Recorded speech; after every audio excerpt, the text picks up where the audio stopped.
It was a large, old reading room in the basement of an old Victorian building in an old village in old New England. The room was a sea of dusty old wingback chairs, grouped in twos, facing round small tables. One could not walk a straight line from the double doors to the fireplace at the far end. A dozen people could be in the room and not see anyone else but the person opposite. This was the hometown of an obscure writer of short, weird fiction from the turn of the last century. And I thought these stories from original manuscripts would be a crowning addition to my thesis on transitional short fiction of the late 19th and early 20th century. It was to be my grand opus and would cement my position as the rising star of the English department. But time was short. It had taken me hours to navigate the narrow country roads to get here. Why did these types of writers always live in such backwater places? I arrived in time to stick my foot in the door, just as the old maid librarian was closing it. After a few minutes of very picturesque begging and pleading, she showed me to the archive room, which was next to the reading room, and left, telling me to lock the door on my way out. After an hour of collecting material, I dragged it to the empty reading room and sat down to my study.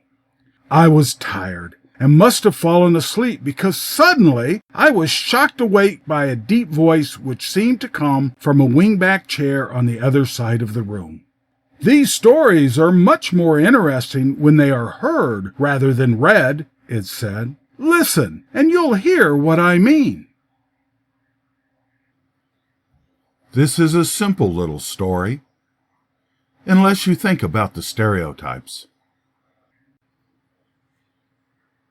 The Moneylender by Vincent, Starrett. "Send him in!" cried the warty man suddenly with something between a snarl and a cry. The door marked "Private" opened to admit a shrinking figure, then was discreetly closed. The man who had entered giggled hysterically by way of greeting, removing a cracked derby at the same instant. He was stoop-shouldered and frail. His underlip quivered curiously. Yet in his attitude there was a sort of desperate humor, a pathetic braggadocio. He waited in twitching nervousness, twirling his cracked derby in his hands. "Sit down," said Martin Hoganson, immersed in a letter file. His voice grated like a rusty hinge, but the words were automatic. The man addressed jumped as if the penetrating voice had been a sudden knife thrust sharply into him. His maudlin giggle again escaped. He dropped into a chair near the door and swung his left leg over his right. Then, after a moment, reversed the performance. Finally, he placed both feet squarely together before him on the floor.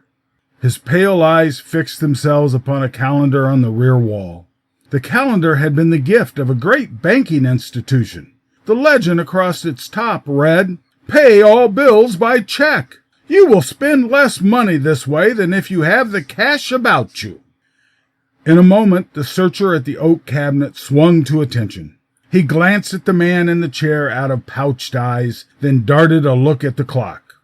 "Right on the dot, Smith?" he observed. The visitor's voice crackled in mirthless laughter. "I was an office man myself once." "Were you?" asked Martin Hoganson without interest. As the other did not reply, he continued, "Well, I suppose you didn't make an appointment to tell me that, eh?" Martin Hoganson's mannerisms were peculiar. His life had been attempted twice.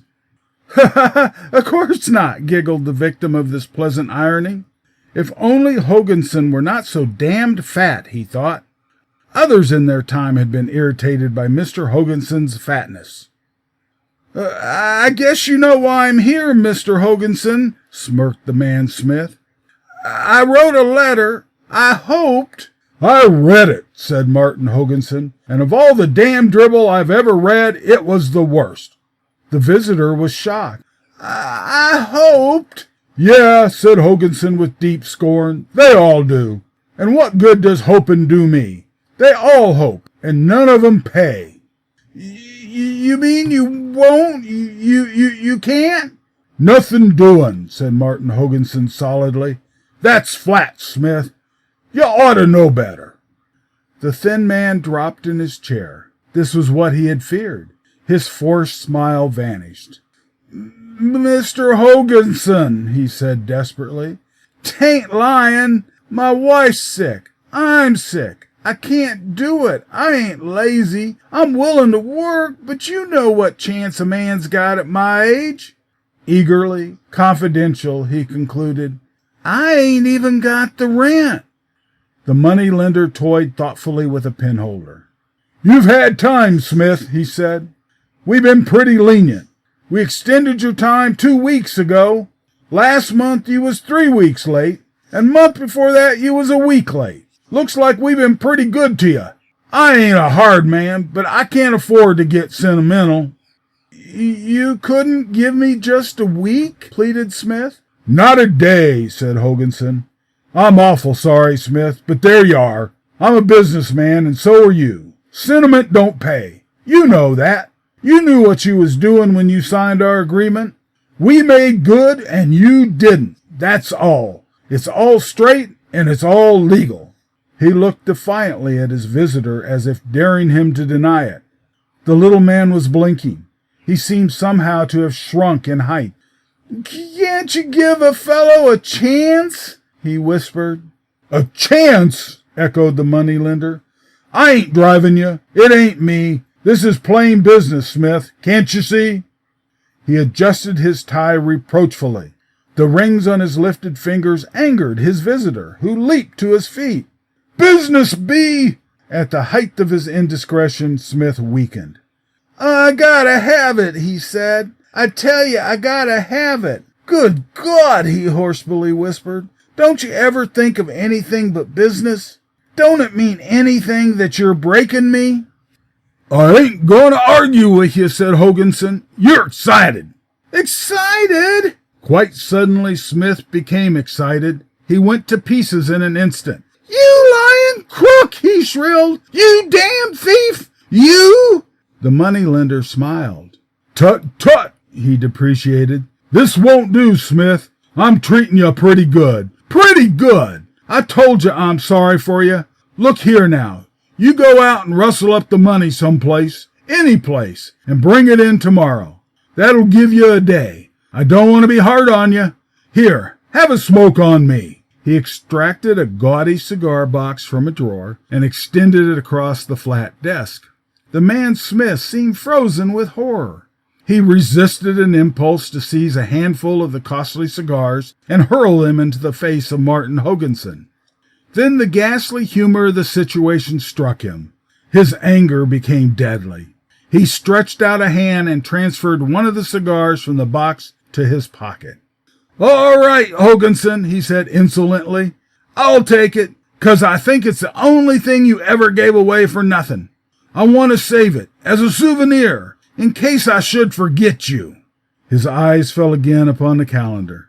"Pay all bills by check," it said. "You will spend less money." He turned away, a crooked smile twisting at his mouth. Martin Hoganson watched him with puzzled eyes. Vaguely alarmed, the moneylender saw his visitor open the door, heard the door close behind him. With a swift shrug, the warty man resumed his earlier occupation. Outside the tall building, the man Smith stopped, bewildered. He was still dazed. About him were hurrying men who looked at their watches and walked with nervous haste. Messenger boys drifted in and out of the maze of traffic with incredible accuracy. A stream of autos and trucks rolled up the street on one side and down the street on the other. Streetcars clanged past. Smith knew they were carrying busy men on their way to keep business appointments. He glanced up at the lines of telegraph wires strung above his head and seemed to hear them hum with unseen messages. Business messages. Everything spoke of business. The hideous monster that had ruined him and that now threatened to engulf his family. It was as if the whole mystery of life, its madness, its futility, suddenly had been made clear to him. The corner on which he stood marked the intersection of two business thoroughfares in one of the largest business cities of the world. It was all for money. How he hated it! Money. The golden calf before which bowed down in idolatry an insane universe. Something like this was in his thought, but the utterance, struggling for articulation, came forth as tears. God! The kids would expect him at home shortly. A horrible humor lurked in the situation. The money he so despised was what he needed most. Well, he had made up his mind to get it. From his side pocket he drew forth the expensive cigar, Hogeson's cigar. He looked at its rich coloring, its garish label. A smile curled his lips. He tore away the paper band and ground it beneath his heel, finding a savage pleasure in the childish performance. He had said he would keep the cigar, but would he? It had been a senseless remark, theatrical. He would do better to crush it in his hands as if it was Hogeson's oily throat, or, happy thought, mail it back to its abominable donor. But anger was past. Coolness was what he needed now. As for the cigar, by heaven he would smoke it. With the cynical humor of a defeated man, he touched a match to the weed and watched the smoke curl past its fiery tip. As he smoked, he mused, knocking the ash from his cigar onto a window ledge of the tall building that braced his back. High up in the building were the offices of Martin Hogeson, who by nightfall would have ceased to exist. In his pocket there was left just enough to buy something he had thought he would never have occasion to use, something his wife was afraid to have around the house because of the kids. They would expect him home shortly.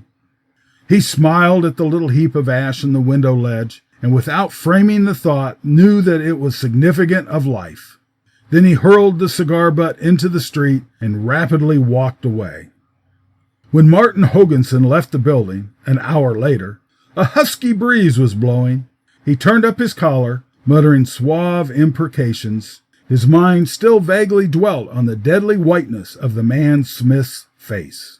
"Damn him!" said Hogeson as he moved toward the curb. "He almost threatened me. A fellow like that is dangerous. He ought to be in jail. By God, if he knew I didn't dare close him up, he'd make trouble. I'll bet he's scared stiff. He'll get the coin somewhere. I know these fellows. They can always get coins somewhere when they have to." With this logical and pleasing thought, Martin Hogeson stepped off the curbstone into the street. At the same instant, a little puff of wind caught the heap of cigar ash on the window ledge and scattered it. A flake of inconsiderable size blew swiftly toward the street. It lodged in the money-lender's eye. With an oath, Hogeson drew a handkerchief from his pocket and applied it to the smarting member. He had taken several steps into the road, but now he turned to retrace them. The handkerchief was still tightly pressed to his eye. "Look out!" shrieked a man's voice in sudden fear. There came a grinding of brakes and the shriek of a motor siren. Then something exploded in Martin Hogeson's brain, and as the automobile came to a stop, the watchers knew, if they gave it thought, that all the money in the world would not restore the breath of life to that lump of sudden clay. The end. I must have fallen asleep again. The next thing I remember was the librarian's voice from the hall outside. "That damn young fool didn't lock the door," it said. "Times aren't what they used to be." I ducked low and crept out when she wasn't looking. The whole drive back, all I could think about were those marvelous stories. Such marvelous stories.